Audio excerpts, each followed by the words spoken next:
नमस्कार, मैं डॉक्टर रागनी अग्रवाल हूँ।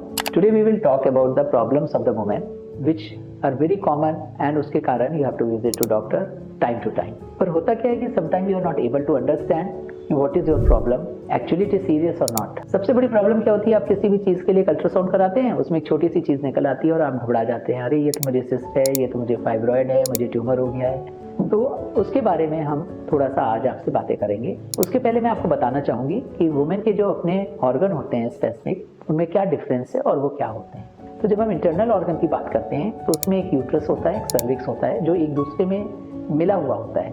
यूट्रस का जो माउथ होता है, सर्विक्स, ही अपने आप में एक डिफरेंट ऑर्गन है, और यूट्रस का जो ऊपर का बॉडी होता है जिसमें बच्चा बनता है, वो एक डिफरेंट ऑर्गन होता है। साथ में उसमें 2 ट्यूब होती हैं जिनको नलिकाएं भी कहते हैं, जिनमें से अंडा होकर के आता है, और साथ में ओवरी, जिसको सभी लोग समझते हैं, जिसमें अंडा बनता है। इस ढंग से इन 4 ऑर्गन्स की अलग अलग समस्याएं होती हैं जिन्हें हमें कंफ्यूज नहीं करना चाहिए। और फिर ये जो यूट्रस का माउथ है, वेजाइना में खुलता है, यह वो एरिया है जहाँ से या तो आप सेक्स करते हैं या डिस्चार्ज आता है, या जहाँ से ब्लीडिंग आती है, और उसके बाहर की कवरिंग को हम वल्वा कहते हैं। मेरे ख्याल से अब ये आप अच्छी तरह से समझ चुके होंगे कि जब हम आपको सिस्ट कहते हैं, ओवेरियन सिस्ट कहते हैं, उसका यूट्रस से कोई संबंध नहीं है। जब हम फाइब्रॉइड कहते हैं तो वो यूट्रस की बीमारी है और वो ओवेरियन सिस्ट की प्रॉब्लम नहीं है। कभी कभी आपको एक्टोपिक प्रेगनेंसी या नले का बच्चा बताया जाता है, वो नले की बीमारी होती है।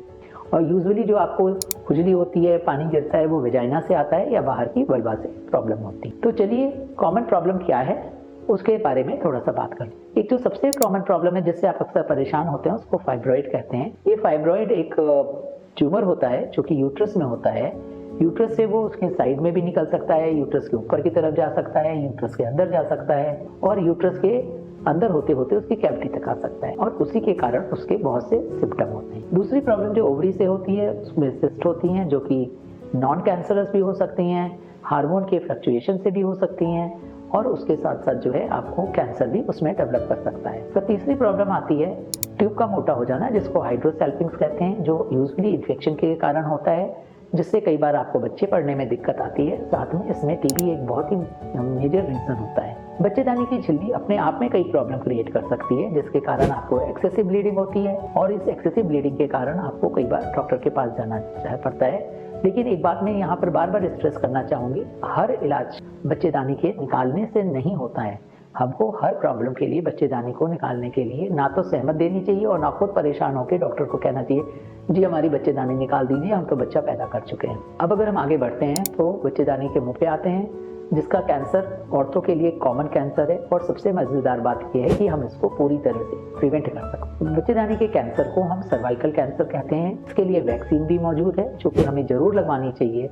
15 साल की उम्र के पहले अगर लगवाते हैं तो इसका इफेक्ट बच्चों पे बहुत अच्छा आता है। लड़के और लड़कियों दोनों को लगवा सकते हैं, और साथ में ये वैक्सीन पेनिस के कैंसर, एनल कैंसर, मुंह के कैंसर से भी और वॉर्ड से भी बचाती है। दूसरी प्रॉब्लम सर्विक्स में क्या होती है कि उससे खून निकल सकता है, पानी निकल सकता है, इन्फेक्शन के कारण उस पर गांठें बन सकती हैं। तो इन सब का रेगुलर जांच कराना एक बहुत ही आवश्यक चीज़ है, जिसको हम पैप स्मेयर कहते हैं। साथ में वेजाइना में आपको डिस्चार्ज हो सकता है, ढीलापन हो सकता है, उसके कारण प्रॉब्लम क्रिएट हो सकती है।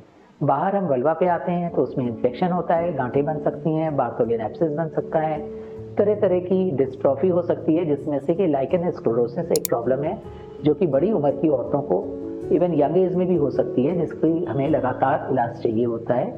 इसके बारे में हम आगे के किसी वीडियो में जरूर बहुत डिटेल से बताएंगे। तो मेरे ख्याल से अब आपको ये बहुत ही क्लियर है। अगर आपकी समस्याएं हो रही हैं तो वो किस अंग से है, इनको हम बारी बारी आगे की वीडियो में एक एक करके देंगे।